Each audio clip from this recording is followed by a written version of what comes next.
How are you doing? I am well, thank you. Do you think the government should redistribute its citizens' wealth? That's about all it does. But should it do that? No. Okay.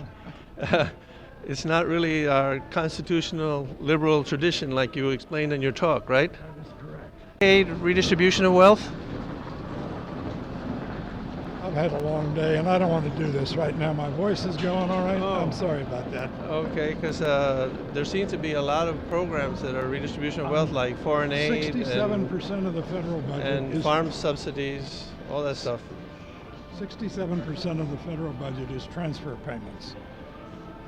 That is redistribution, all right? Right, so would you be against Medicaid?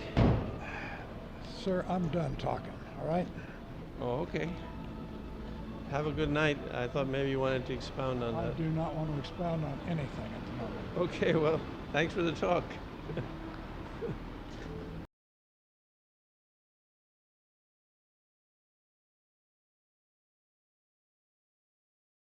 So, we're here with George Will, the best political commentator that ABC News has, and it's a great pleasure to talk to you again. Thank you. I'm glad to be with you. Which presidential candidate is in favor of redistributing more wealth? I think very clearly Mr. Obama is, but Mitt Romney subscribes to the belief that the best, most efficient, and in a way most progressive force in the world is the free market allocation of wealth and opportunity. Are you against all redistribution of wealth? Of course not. Which redistribution of wealth are you in favor of? Well, I think we all understand that there's going to be a social safety net, which is the redistribution of wealth, which is not to produce equality, but to produce the necessities of life. Do you think that the government should protect all peaceful citizens against people that want to use force to take their money? Well, I suppose, but I'd need to know more about what you're asking. Well, are there people in our society that want to use force to take other people's money?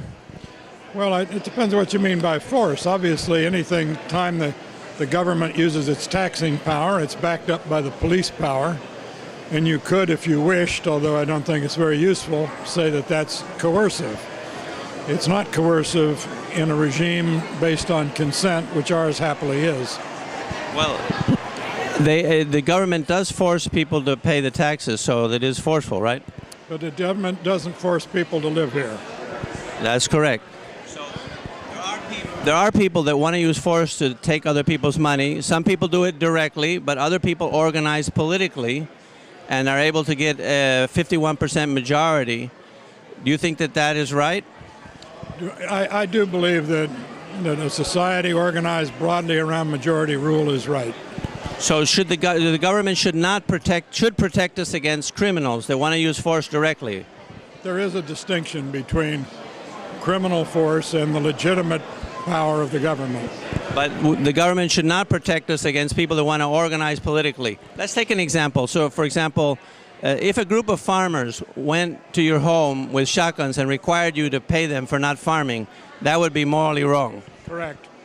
But if they organize politically and they're able to persuade the government to pass a law requiring you to pay the same amount for not farming, that would be okay? If they win a political argument, achieving the consent of a legislature based on representation, that's the way the game works. Do you think that two contradictory